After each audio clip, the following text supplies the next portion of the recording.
Mis queridos alumnos, muy buena jornada. Gracias por ser parte del Centro de Formación Bíblica. Los bendigo en esta hora. Comenzamos una nueva materia. Su nombre es Principios de Vida en el Reino.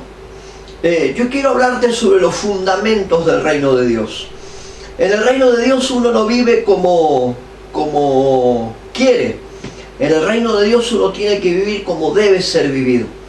Y para eso Dios establece en nuestra vida y en la suya herramientas puntuales para que uno pueda aprender a manejarse bajo parámetros del reino de Dios. Sobre la tierra está el gobierno divino. Dios gobierna sobre toda la creación y sobre todas las cosas. Por eso nosotros vamos a vivir en el reino de Dios de acuerdo a los principios que el reino de Dios establece. Usted tiene en sus manos un manual que se llama Principio de Vida en el Reino. Esto lo vamos a ir viendo por capítulos, lo vamos a ir viendo por partes. Pero yo quiero invitarlo a que usted ingrese ese manual. Aproveche este tiempo para ver el material que yo le pongo ahí. En el reino de Dios uno no puede vivir como quiere, uno debe vivir como debe. Dios ha determinado la forma en la cual uno tiene que vivir en el reino de Dios aquí en la tierra. Por lo tanto, uno tiene que observar cuáles son los fundamentos. Este libro habla sobre fundamentos de vida en el reino de Dios. Cada uno de esos fundamentos, por ejemplo, vamos a hablar sobre la Biblia, la Escritura. Este manual que usted tiene en sus manos, este libro es extraordinario. No es solamente un compilado de textos bíblicos y de capítulos. Este libro es un catálogo de revelación, de iluminación que Dios ha puesto en tus manos y en las mías. Por lo tanto, uno no puede abordarlo de la manera en que lo quiera abordar. Uno tiene que entrar a la Escritura, uno tiene que ver lo que Dios pensó a la hora de revelar y de escribir. Vamos a hablar sobre Dios, por ejemplo. Vamos a hablar sobre Jesús y la cruz, sobre su obra en la cruz. Vamos a hablar sobre resurrección. Todas estas cosas establecen para usted y para mí los fundamentos de la vida en el reino. Así que bienvenido a este nuevo manual del Centro de Formación Bíblica que se llama Principios de Vida en el Reino. Si usted tiene el manual, yo le aconsejo que tenga un anotador aparte y que pueda tener papel y lápiz ahí. Tenga un anotador aparte, tenga un bolígrafo aparte. Yo voy a ir marcándote algunas cosas del manual. Yo te voy a indicar por qué parte del manual vamos a ir avanzando. Pero aparte de esto, yo quiero que usted pueda tomar nota de algunas cosas que en el manual no están y que quiero compartírselo. Vamos a nuestra nueva materia, Principios de Vida en el Reino. Lo primero que yo te quiero hablar es con respecto a la Escritura. Mire, la Biblia declara en 2 de Timoteo, capítulo 3, versos 16 y 17, toda la Escritura es inspirada por Dios. Ya del principio, la Escritura revela que la revelación, la inspiración, la iluminación, no fue un invento nuestro, fue un invento de Dios. A Dios le plació darnos de su esencia, de su cultura, para poder plasmarla en una escritura. En un libro que tiene más de 40 autores, y puede anotarlo eso si quiere, tiene más de 40 autores a lo largo de 1500 años. Gente que entre sí no se conoció. ¿Cómo puede ser que personas que no se conocieron entre sí puedan tener la capacidad y la conexión para poder mantener toda una línea en una temática como uno lo ve en la Escritura? A medida que uno va encontrando la inspiración y la revelación en la Biblia, vos te das cuenta cómo Dios fue guiando el pensamiento, la mente y el criterio de cada uno. Gente que no, en otro tiempo no había tenido la oportunidad de conocer estas cosas. Dice, ¿de dónde sacó Moisés las cosas para escribir el libro de Éxodo, por ejemplo, de Números, Deuteronomio, Génesis? ¿Cómo hizo el apóstol Pablo para escribir 14 epístolas cuando su cultura era una cultura judía y uno se encuentra con una revelación extraordinaria en las epístolas del apóstol Pablo? O sea, mire qué importante que es conocer la Escritura desde la óptica de Dios. Sobre eso te quiero hablar. 2 Timoteo capítulo 3, verso 16, dice, toda la Escritura es inspirada por Dios y útil para... O sea, hay una utilidad en la Escritura que usted y yo no podemos dejar de ver desde la óptica de Dios, y útil para enseñar, para redarguir, para corregir, para instruir en justicia, a fin de que el hombre de Dios sea perfecto. Toda palabra que salga de la boca de Dios te va a permitir a vos llegar a un nivel de fe en tu vida y un nivel de desarrollo y de crecimiento que te hará a la óptica de Dios un hombre o una mujer bajo una condición. Esa condición será la perfección, no porque yo sea perfecto en la tierra, sino porque soy perfeccionado en Él. Esta escritura tiene que ver con que yo soy perfeccionado en Él y a través de Él, a fin de que el hombre de Dios sea perfecto, enteramente preparado para toda buena obra. Si usted tiene el manual ahí, usted se va a encontrar con algunas cosas que yo le digo de manera puntual en el manual. A ver, quiero que usted pueda ver esto conmigo y luego te voy a decir algunas cosas para que también pueda tomar nota de estas cosas que quiero presentárselas. El primer capítulo que nosotros encontramos en el libro tiene que ver con la Biblia, la Escritura, con aquello que Dios ha inspirado y que Dios ha revelado para su información y para la mía. La Biblia es la palabra de Dios, lo primero que yo te declaro ahí. La Biblia es la palabra de Dios. Por lo tanto, cuando usted aborde la Escritura, por favor abórdela como un libro especial. No es un libro de una escritura más. Hay un contenido de Dios volcado en esa escritura. La palabra de Dios, la Santa Biblia, es el libro especial de Dios. Contiene el pensamiento de Dios, el diseño de Dios, la revelación de Dios. Yo no puedo abordar la Escritura desde cualquier lugar. Yo tengo que abordar la Escritura desde el lugar que me corresponde, en donde Dios habla. La Biblia es un caudal de revelación. La Biblia es un caudal de información. La Biblia es un compendio del pensamiento de Dios volcado sobre el hombre para que el hombre pueda entender. Por eso es tan decisivo. Ahí te pongo en el capítulo 1 de tu manual. La Biblia es un libro especial. Contiene revelación, contiene inspiración. La Biblia contiene los misterios de Dios. Por lo tanto, permanentemente usted y yo vamos a tener un encuentro con los misterios divinos.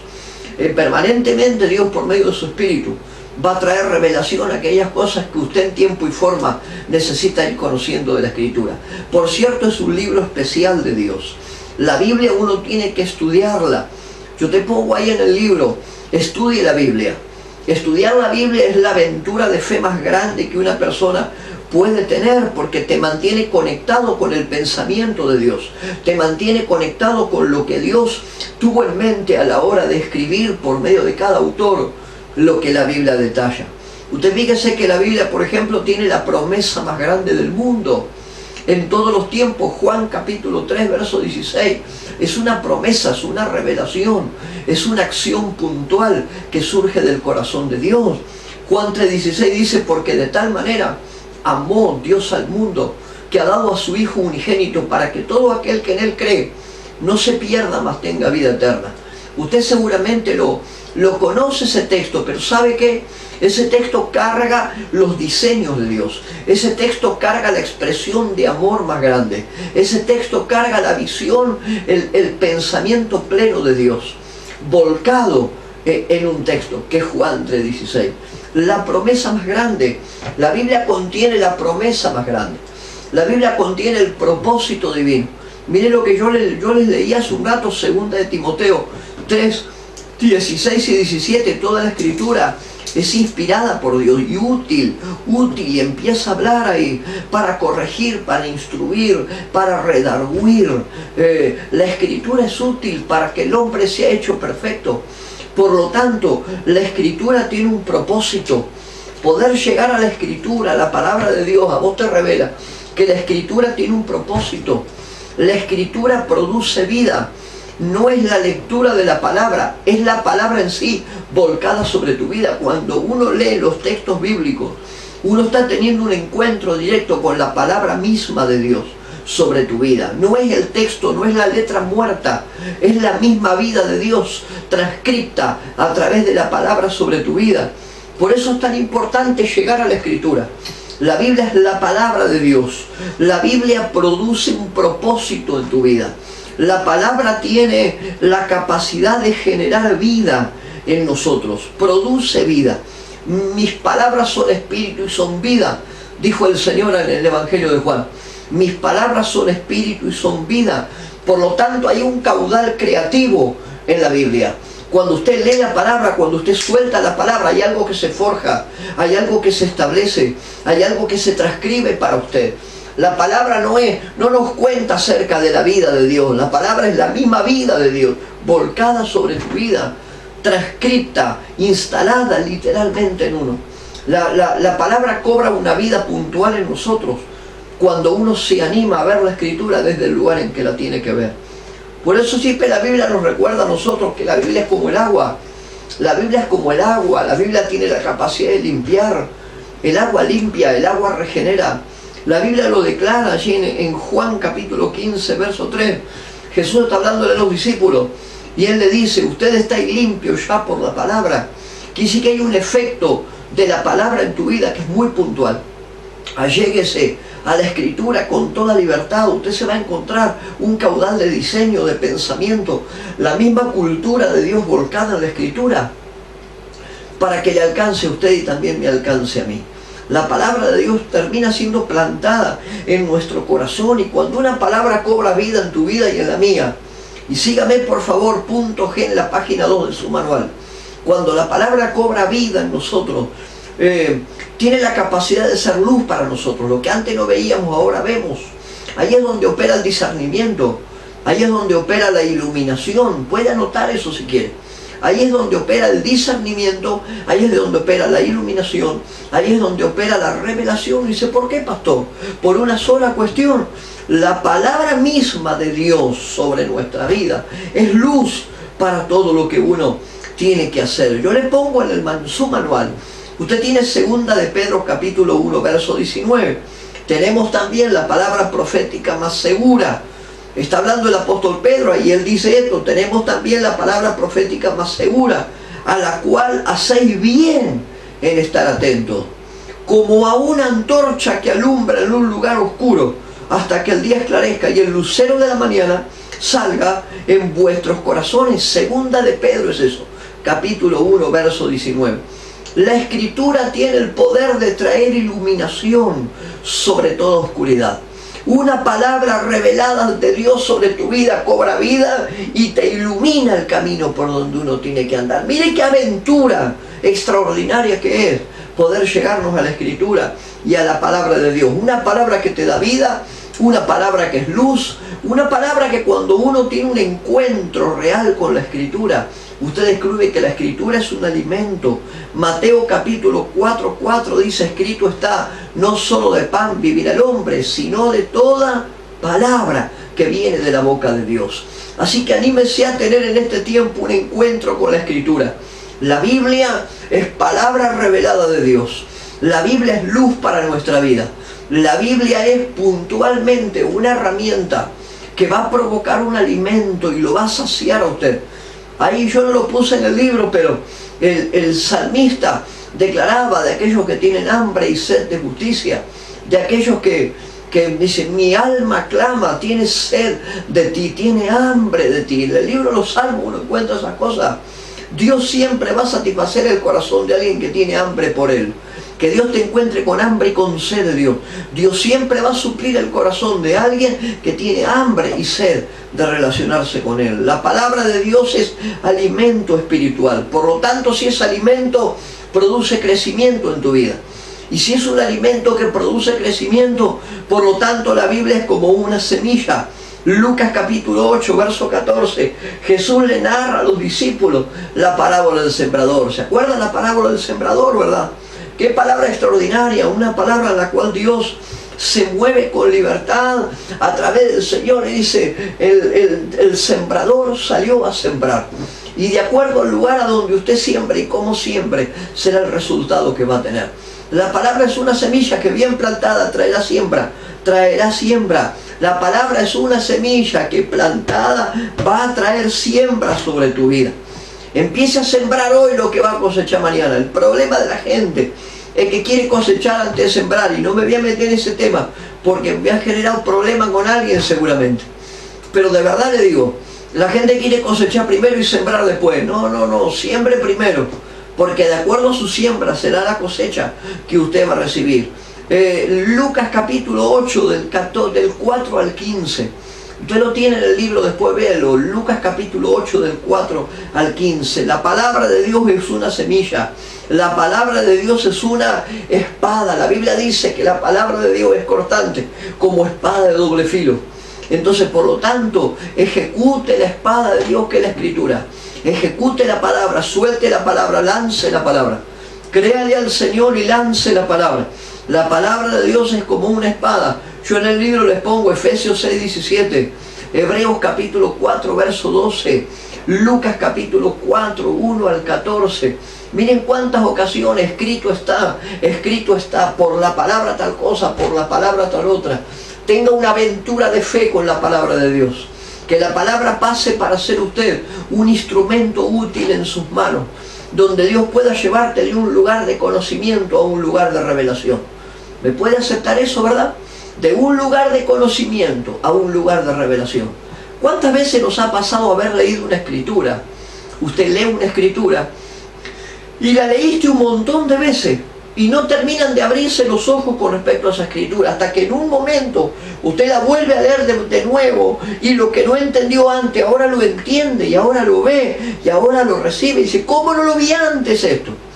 Porque la palabra en sí misma te lleva del conocimiento a la revelación. Ahí es donde la palabra misma de Dios cobra vida y se vuelve una fe activa para vos. Así que métase en una aventura, La palabra de Dios es como una espada. La palabra de Dios es una herramienta que en su vida va a ser muy útil a la hora de interceder, a la hora de buscar el rostro del Señor. Juan capítulo 15, verso 7 dice, si permanecéis en mí y mis palabras permanecen en vosotros, pidan todo lo que quieran. Miren lo que dice el texto, Juan 15, verso 7. El texto dice, si permanecen en mí y mi palabra permanece en tu vida, pidan todo lo que quieran y os será hecho. Porque hay gente que las cosas que le pide al Señor todavía no lo ven cristalizado en su vida, por una sola razón, que la palabra cobre vida en su vida. No alcanza con conocerla, alcanza con que se le revele a usted. No alcanza con saberla, alcanza con que tenga parte en mi vida. Ese es el sentido con el cual Dios dio una escritura. Uno llega a la Biblia y es inagotable. Cada día encontramos palabras frescas, promesas reveladas. Uno vuelve a predicar un montón de veces de un mismo pasaje y siempre con una visión distinta, porque la palabra cobra vida y es una herramienta en su vida y en la mía. La palabra de Dios es firme en nosotros. Lo bueno de la palabra de Dios, que tiene firmeza en su vida y en la mía, es que toda palabra soltada de la boca de Dios tendrá cumplimiento. Toda palabra soltada de la boca de Dios en tu vida y en la mía tendrá cumplimiento. Dios no es un Dios que va a dejar una palabra por la mitad. Si Dios lo ha determinado, Dios lo hará. Yo ahí le pongo pasajes como Mateo capítulo 7, 24 y 25, la parábola sobre la casa edificada en la arena y la casa edificada en la roca. Edifique todo lo que vaya a edificar en su vida, en su familia, en su ministerio. Edifique sobre la roca, porque los mejores resultados usted lo va a tener ahí. ¿Puede decir amén a eso, verdad? Mire qué importante que tener. Estoy en el capítulo 1 del manual Principio de Vida en el Reino. La primera gran aventura de fe que usted tiene que tener es un encuentro real con la palabra de Dios. Es un encuentro real con la Escritura. Hay muchos elementos que giran en torno a esto. Yo te voy a dar algunos. Anote por favor ahí algunas cosas con respecto a lo que es la Biblia. Yo te voy a decir algunas cositas, no me va a llevar esto más de 5 minutos y vamos a entrar a nuestro capítulo 2. Pero quiero que anote algunas cosas. Anote por favor, ¿qué es la Biblia? Vos me decías, ¿qué es la Biblia? Yo me digo, la Biblia es este libro que tengo acá con un montón de hojas. No, eso no es la Biblia. Eso es un libro que contiene la Escritura, que es diferente. Vos me decís, ¿qué es la Biblia, pastor? Tome nota de algunas cosas. Ponga ahí, la Biblia es el pensamiento de Dios volcado al hombre en su propio lenguaje. ¿Qué es la Biblia? Es el pensamiento de Dios volcado al hombre en su propio lenguaje. Eso es la Biblia. No es este libro que usted tiene acá lleno de hojas con un montón de textos. No, la Biblia más allá de eso. La Biblia es el pensamiento de Dios, y eso en su libro no está, así que por favor anótelo. La Biblia es el pensamiento de Dios volcado al hombre en su propio lenguaje, para que puedan en tiempo, en espacio y en materia poder interpretar el pensamiento de Dios. Por eso es inagotable la revelación. Por eso permanentemente usted a la Biblia le va a encontrar cosas nuevas. No dice, ¿por qué, pastor? Por esta sencilla razón. Eso es la Biblia. Anote que la Biblia es el pensamiento de Dios volcado al hombre en su propio lenguaje. Anote que es la inspiración. La Escritura dice en 2 Timoteo, toda la Escritura es inspirada. ¿Qué es la inspiración? Yo te voy a decir lo que es la inspiración. Anote por favor esto y no se lo pierda.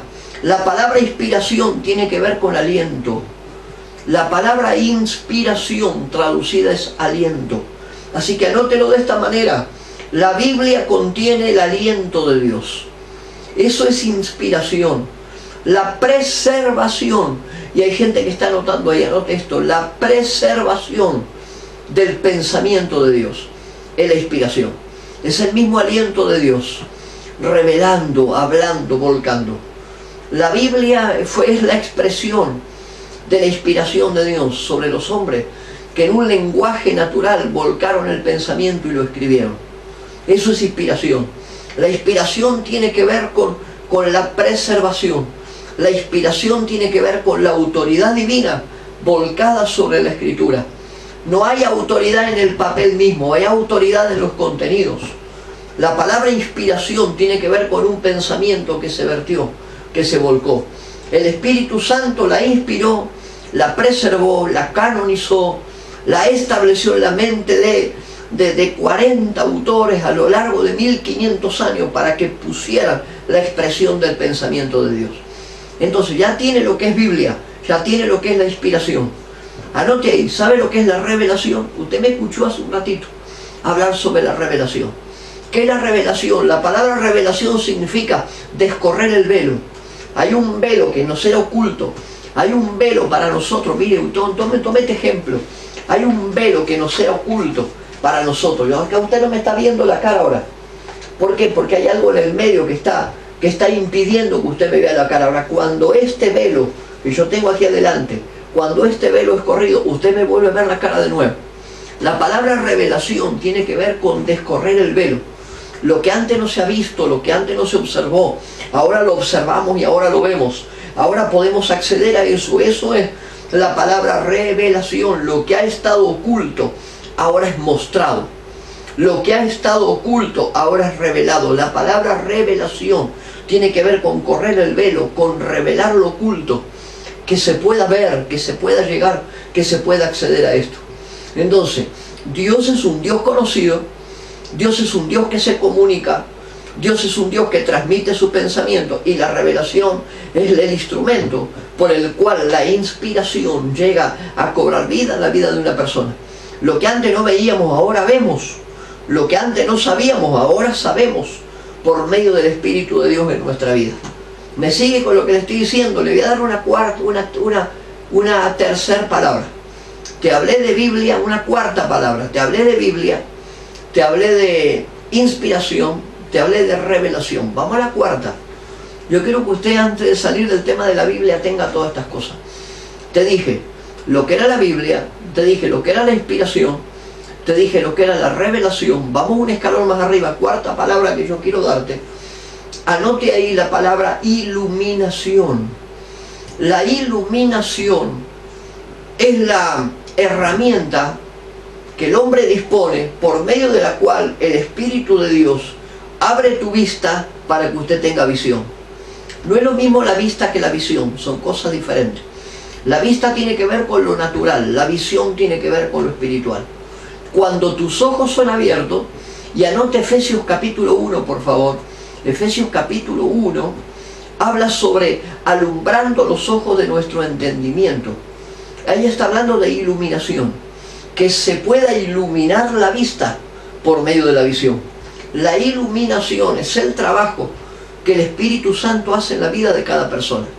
Si el Espíritu Santo no nos abre la visión para que uno pueda ver, por más que nosotros podamos insistir, no vamos a ver con la vista de Dios. Tendremos vista natural, pero no visión sobrenatural.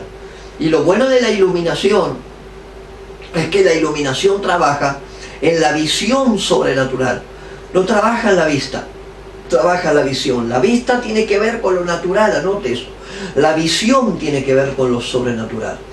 Por eso el Espíritu Santo es la herramienta de Dios, es el ente por medio del cual Dios trabaja dentro nuestro, su persona dentro nuestro, por medio del Espíritu de Dios, para que usted tenga iluminación y lo que antes no veía lo pueda ver ahora. Lo que antes no entendía ahora lo pueda entender.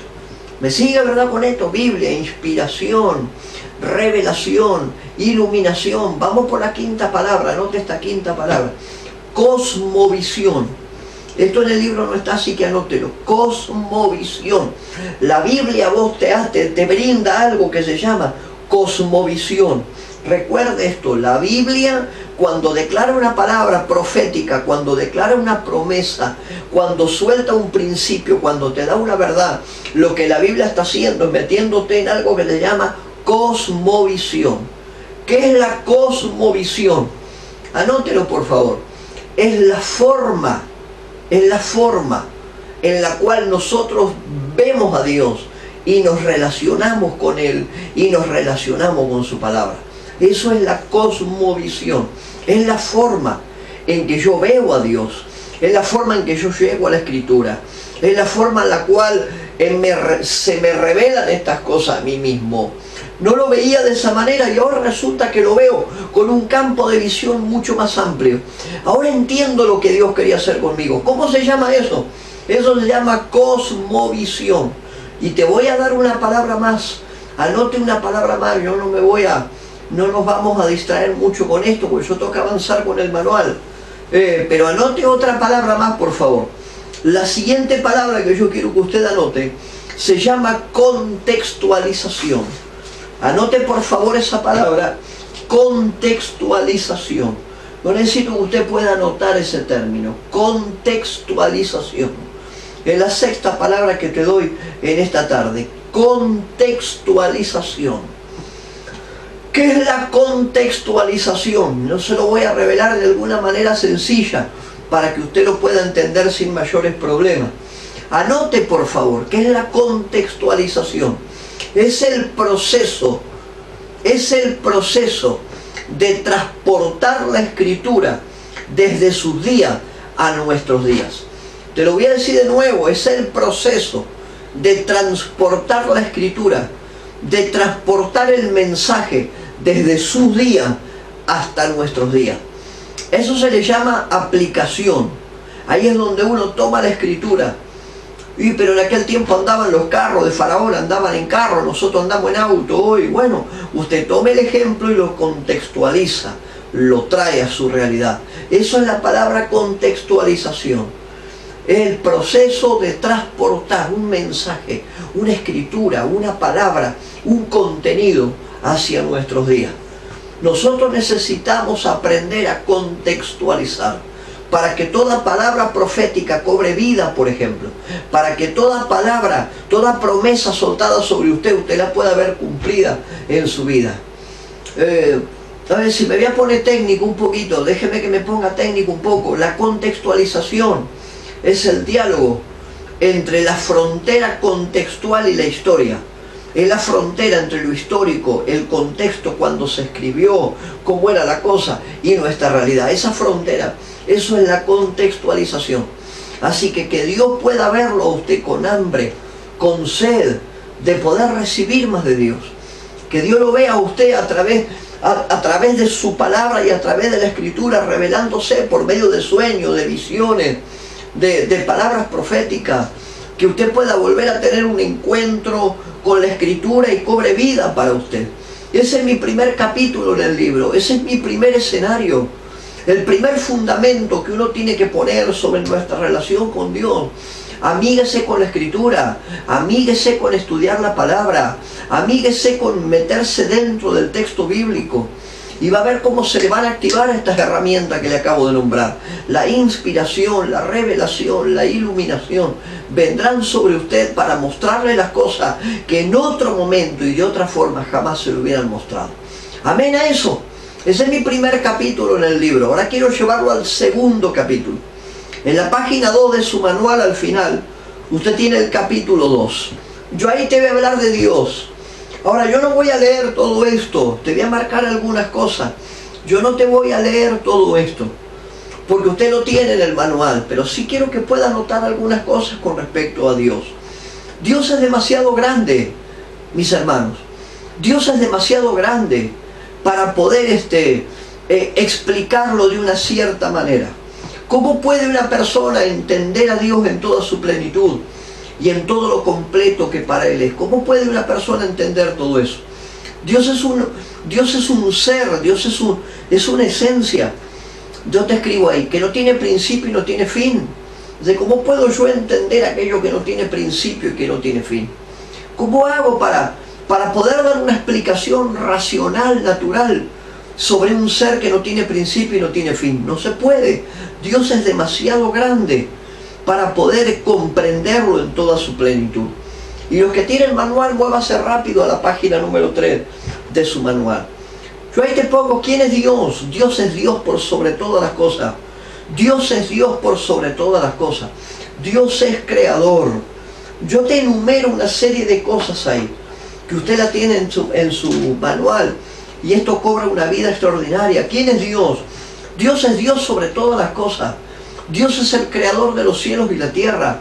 Dios es el ente en el cual la palabra habita en Él. Él es la palabra misma funcionando. Ese es el nivel de nuestro Dios. Dios es todopoderoso, aquel que todo lo puede. Dios es omnisciente. La palabra omnisciente tiene que ver con que todo lo sabe. Esto yo se lo pongo en el libro. ¿Cuál es el Dios con el cual usted se relaciona? Dios es el creador de todas las cosas. Dios es todopoderoso. Dios es omnisciente. Mire, yo te pongo ahí, Dios es santo. No hay santo como Jehová, porque no hay ninguno fuera de ti. Y no hay refugio como el Dios nuestro, dice la Escritura. Entonces fíjese el Dios con el cual usted y yo nos estamos relacionando. Un Dios todopoderoso, un Dios que todo lo sabe, un Dios que todo lo conoce, un Dios que Él es santo. No, Él no habita en la santidad, Él es la santidad. Él es un Dios santo. Por eso cuando uno habla de la santidad, yo no soy santo porque hago cosas santas. Yo soy santo porque el que está conmigo lo es. Yo no soy santo porque hago cosas santas, bajo ningún punto de vista. Yo soy santo porque el que está en mí lo es. La Biblia declara en el libro de los Romanos: santificados pues por la fe en Cristo Jesús. Entonces no soy santo porque hago cosas santas. Yo soy santo porque el que está en mí lo es. Ese es el concepto correcto de santidad en Dios. Dios es santo. Dios es un espíritu. Dios es espíritu. Y los que le adoran, es necesario que le adoren en espíritu y en verdad, dice el Evangelio según San Juan, capítulo 4, verso 24. Entonces Dios es santo, Dios es un espíritu. Por lo tanto, yo no puedo interpretarlo como un hombre. Él no tiene mi esencia, yo sí tengo la de Él. Dios ha puesto sobre nosotros imagen y semejanza. Tenemos parte de su ser en nosotros. Él no necesita tener de nosotros una esencia. Nosotros necesitamos la de Él en nuestra vida. Porque Dios es un espíritu. Dios es una persona a la cual uno puede conocer. Dice Santiago capítulo 4, verso 8. Cercano está Jehová a todos aquellos que le invocan. Por lo tanto, usted puede conocer a aquel si lo desea conocer. Realmente un nivel de conocimiento experimental, no técnico. Conocerle en la intimidad, en la relación, en su regazo. Poder conocer a Dios en un nivel de relación mayor que lo natural. Porque Dios es santo y Dios opera en una personalidad muy superior a lo que nosotros creemos, pero por sobre todas las cosas. Y lo bueno de todo esto, Dios es un Padre amante. Dios es un Padre amoroso. Dios es un Padre que dio a su Hijo por usted y por mí, sin que nosotros pudiéramos darle nada a cambio. Y sin embargo Dios lo hizo y nos dio a su Hijo. Por eso yo en el libro les pongo a ustedes, y se lo pongo en mayúscula: Dios es demasiado grande para habitar en los templos. Dios es demasiado grande, mi hermano, Dios es demasiado grande para habitar en los templos. Demasiado grande. Por lo tanto, yo tengo que verlo a Él en la dimensión en la cual Dios se mueve, para poder ser receptor de lo que Él quiere poner en mi vida. No lo puedo naturalizar a Dios. Hay gente como que pretende naturalizarlo a Dios. Yo recibiré en mi vida de parte de Dios lo que tengo que para recibir solamente cuando yo pueda entender que Dios es demasiado grande para poder entenderlo en toda su plenitud, que Dios es demasiado grande para habitar en templos.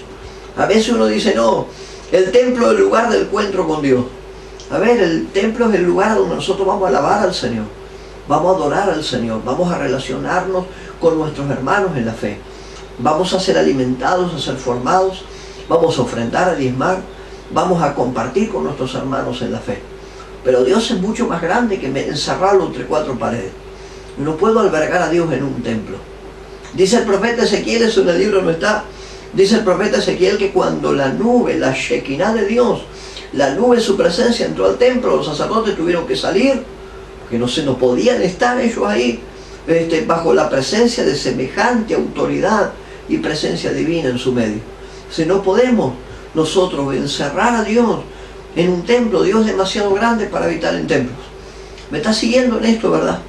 La eternidad, y yo se lo puse en el libro, y por favor quiero que lo remarque en su libro y lo destaque. Dios habita en la dimensión que se llama eternidad. La eternidad es la dimensión donde Dios opera. La eternidad no es un lugar, hermanos. La eternidad no es un lugar. Uno dice, bueno, me voy a la eternidad. Como si no fuera un lugar determinado, ahí está la eternidad. Discúlpeme, la eternidad no es un lugar. La eternidad es una dimensión. La eternidad es una dimensión, es un ambiente, es un ámbito donde todo funciona en el ahora. El escritor a los hebreos, a mi entender el apóstol Pablo, pero cualquiera que pueda disentir conmigo, hágalo con toda libertad. El autor a los hebreos, él escribe este texto y él dice: Jesucristo es el mismo, ayer, hoy y por los siglos. Por lo tanto, eso te revela que Dios no tiene ni ayer ni mañana, todo funciona en el ahora, todo es una misma pieza. Pues yo te digo, Dios es demasiado grande para habitar en templos, no puedo encerrarlo en un templo porque Dios habita en la dimensión, en una dimensión, en un ámbito que se llama eternidad. Ahí no hay mañana y no hay pasado, todo funciona en el nivel del ahora. Por eso nosotros entramos a la dimensión divina por medio de la fe en Cristo. Nosotros entramos en un movimiento distinto de Dios a su eternidad por medio de la fe, por medio de su palabra, por tener a Cristo en el corazón y por aceptar sus directivas. Nosotros podemos ingresar a esa dimensión de eternidad. Cuando la Biblia declara, por ejemplo, para que usted tenga una idea, cuando la Biblia declara, llamará las cosas que no son como si fueran, te está diciendo que usted le va a poner nombre hoy a las cosas que van a funcionar mañana. ¿Por qué? Porque en la eternidad de Dios no hay mañana. Cuando Él te dice, yo haré esto contigo, Él ya lo tiene en su mano. Nosotros no lo tenemos todavía, pero Él ya lo tiene en su mano. Y está listo para soltarlo sobre tu vida. Mira el Dios extraordinario que tenemos. Punto B, Dios demasiado grande para habitar en templos. Punto C, nosotros somos, recuerde que usted y yo somos producto de un diseño de Dios. Y yo en el libro ahí les pongo de una manera muy clara, nosotros somos creados por Dios, nosotros somos propiedad de Dios. No, pero el diablo esto, el diablo lo otro, no. Desde el momento que yo le entrego mi vida al Señor, hay una unción de recupero en nosotros. Se recupera un diseño y a partir de ahí el Espíritu de Dios te sella a vos. Y a partir de que usted está sellado, usted se cambia de autoridad y cambia la propiedad en su vida. Usted pasa a ser propiedad de su Creador. Creados por Dios. Nosotros somos creados por Dios. Nosotros somos propiedad de Dios. Si Dios ve en su vida la sangre de Cristo, por lo tanto esa sangre marca una legalidad de propiedad. Usted es propiedad de Dios. Número 1, estoy hablando de lo que nosotros somos. Punto C de su libro, página 3. Nosotros somos creación de Dios. Nosotros somos propiedad de Dios. Y mientras usted respete la obra de Cristo en la cruz en su vida y se mantenga alineado con esa obra en la cruz, no hay ninguna cosa que va a poder venir a tocarle, porque usted tiene una marca y tiene una seguridad. El libro de Efesios capítulo 1 lo llama un arras. Usted tiene un arras y una garantía de que Dios está contigo. Por lo tanto, eres su propiedad. Yo ahí le puse 1 de Corintios, capítulo 6, para que lo vean. Número 3, nosotros somos instrumentos, somos personas llamados para adorar a Dios. Somos llamados para adorar a Dios. Si hay una esencia que en nuestra vida está, es el llamado a la adoración a Dios. Métase ahí, en el libro de Apocalipsis, capítulo 4. Es para mi gusto personal, usted puede elegir cualquier otro. Para mi gusto personal, es el libro, es el capítulo que mejor habla de la adoración que le tenemos que verter al Señor nosotros. Es el mejor capítulo.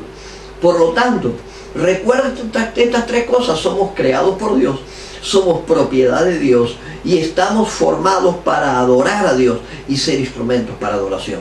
Todo eso opera en un lugar que se llama la eternidad. La eternidad de Dios nos revela que Dios es eterno. Dios no tiene principio, Dios no tiene fin. Miren qué importante entender los fundamentos apostólicos de nuestra fe. Miren qué importante es tener un encuentro con el Dios vivo. La Biblia habla de tener un encuentro con el Dios vivo. Ese Dios vivo es un Dios eterno para usted. Es un Dios que habita en una dimensión que se llama eternidad. Por eso lo que la Biblia hace es darte detalles a vos de los contenidos escriturales, de los contenidos de la eternidad. Te da detalles. Este Dios único se reveló en distintas personalidades en sí mismo. Dios Padre, Dios Hijo y Dios Espíritu Santo. El Dios es el Padre, Dios el Hijo, Dios el Espíritu. Y están descritos en la Biblia por su naturaleza y su función. No porque sean 3 personas distintas, son 3 en uno. ¿Me está siguiendo en esto? Usted es cuerpo, alma y espíritu. Pero usted es una misma persona, pero tiene distintas facetas en usted. Dios opera de la misma manera. Ahí donde vos lo veas al Dios Padre, el Dios Hijo y el Dios Espíritu. Y cada uno cumpliendo una función desde un lugar que se llama la dimensión eterna. Es importante recordar todas estas cosas. Dios es uno en sí mismo, hermano. Dios es uno. Yo en el libro te escribo, Dios es uno en sí mismo. Dios posee una misma naturaleza que se manifiesta en diferentes formas. Se manifiesta, se expresa en diferentes personalidades, pero su esencia es una. Por eso el Señor declaró estas palabras y le dijo, hablando a los discípulos, el Señor hablando a los discípulos, le dijo, mire qué importante que es recordar todo esto. Si ustedes me preguntan a mí, muéstranos al Padre. ¿Cómo te voy a mostrar al Padre si el Padre y yo uno somos? ¿Cómo te voy a mostrar al Padre? Le dijo el Señor a los discípulos. Si el Padre y yo uno somos. Ahí donde uno ve la esencia misma de Dios multiplicada en distintas facetas. Recuerde, Dios es uno en sí mismo. Qué bueno que es poder tener un encuentro, mi hermano, con ese Dios. Un Dios que tiene la marca de ser eterno. Un Dios que tiene la marca de ser eterno. Yo en el libro les escribo sobre esto. Un Dios que no tiene ni principio ni final. Pero todo fue creado. Él ya era cuando todo fue creado. Génesis capítulo 21:33 está hablando Abraham sobre eso. Salmo 91, el salmista habla de la eternidad de Dios. Esto es tremendo. Un Dios que no tiene principio ni fin, siempre fue y siempre seguirá siendo. Y Él hace cosas y en favor para usted y para mí. Mire qué nivel de encuentro usted y yo tenemos que tener con el Dios de los cielos. Un Dios eterno. La naturaleza eterna de Dios tiene expresiones. Yo ahí le pongo, por ejemplo, un espíritu. Él es un espíritu. Él es soberano. Lo que Dios determinó hacer, lo va a hacer. Dios tiene poder soberano. La mayor soberanía en los cielos y en la tierra la tiene el Padre. No, pero el diablo tiene fuerza, pastor. Sí, pero todo eso es en una menor escala. Dios es el soberano. Necesitamos un encuentro real con ese Dios. Un Dios eterno. Un Dios soberano. Un Dios omnipresente. La palabra omnipresente, que puede estar presente en todo lugar, en el mismo momento, porque Él no está sujeto. Anótelo ahí, Dios no está atado ni a tiempo, ni a forma, ni a materia, ni a espacio. Dios no está atado a ninguna de esas cosas. El hombre está sujeto a espacio, a tiempo. Dios no. Dios no está atado. La Biblia lo llama omnipresente. Segunda de Crónicas 16:9. Él habla de un Dios omnipresente, un Dios eterno, un Dios soberano, un Dios que tiene presencia en todos y en todas las cosas, en el mismo nivel de tiempo. Sigo en la página 5 de su manual. Un Dios omnisciente. La palabra omnisciencia tiene que ver con ciencia, que todo lo conoce, todo lo sabe en materia de ciencia. Yo ahí le pongo textos bíblicos. La palabra omnisciente tiene que ver con sabiduría plena. Sabiduría plena. Ahí es donde uno se encuentra con esta, yo le llamo sobrenaturalidad de Dios. Y ya te voy a dar algunas cosas para que usted pueda notar. Omnisciente, omnipotente. La palabra omnipotente significa que Dios tiene todo poder. La palabra omnipotente significa que Dios tiene todo poder sobre los cielos, sobre la tierra. Y si por qué algunas cosas se le escapan, no, tranquilo, que a ninguna cosa a Dios se le escapa por nada. Ninguna cosa a Dios se le escapa. Omnisciente, omnipotente. Mírenlo en su libro esto. Un Dios que no tiene mutación. Dios no cambia. Dios no cambia. Los tiempos tienen movimiento. Las cosas avanzan en el reino de Dios. Nosotros estamos sometidos a movimiento. Pero lo único que no cambia es la esencia de Dios. Dios es amor y eso no cambia. Dios envió a su Hijo por vos y por mí y eso no cambia.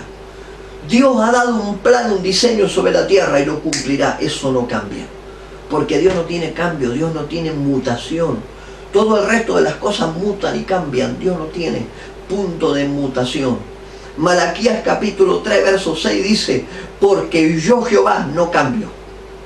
Si Dios te ha dicho una palabra, lo va a cumplir contigo.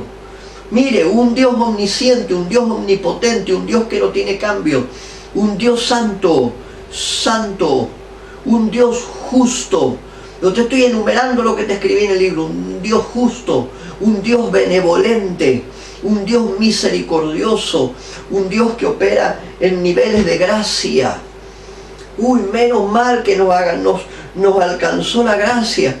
Porque si no nos hubiera alcanzado la gracia, usted y yo andábamos en desgracia, literalmente. Quiero anotar algunas cosas.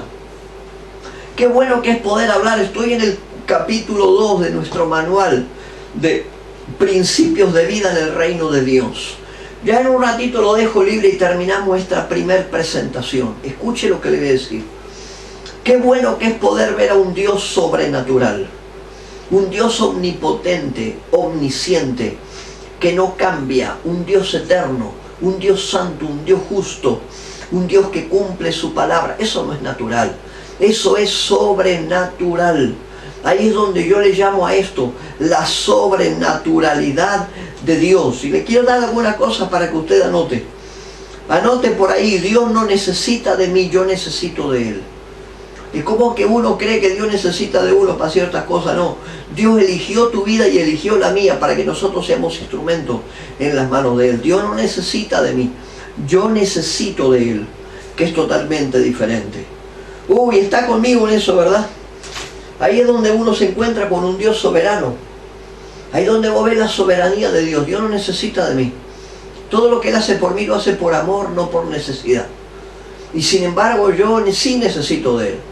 Porque yo tengo necesidad de Dios. ¿Me está siguiendo en las cosas que le digo? Capítulo 2 de nuestro libro. Un Dios eterno, un Dios soberano, un Dios que no necesita ni de vos ni de mí.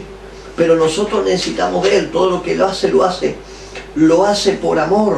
Anote por favor, la omnipresencia es el fundamento de un Dios omnipotente. Anótelo por favor ahí, la omnipresencia. ¿Puede Dios estar en todo lugar? Anótelo.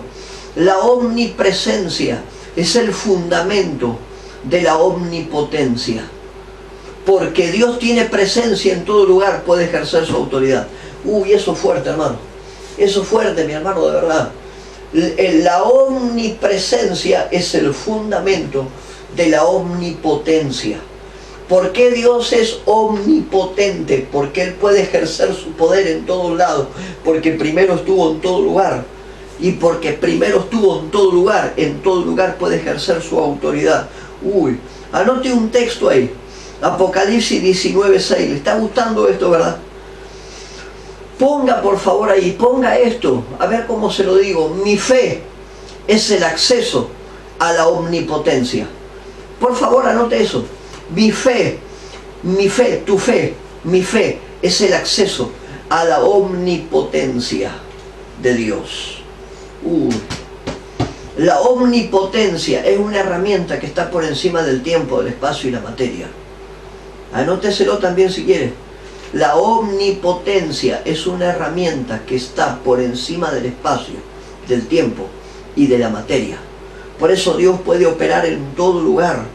Dios puede operar en todo lugar y manifestar en todo lugar sus tremendas verdades. ¿Está bien? Escuche, mire, anote esto por favor. Dios no habla hipótesis. Dios expresa verdades. Esto está fuerte. Dios no expresa hipótesis. Dios no habla hipótesis. Él habla verdades. La palabra de Dios es verdad. Lo que Dios ha declarado de tu vida y de mi vida, Él lo hará. Él lo hará. Porque Dios lo ha declarado, será hecho. Dios no puede mentir. Dice el libro de Números, allá por el capítulo 19, si mal no me equivoco, le puedo ahorrar, pero cualquier cosa búsquelo. Dice Número 19 que Dios no es hombre para que mienta. Si Él lo ha dicho, lo hará. Dios no puede mentir.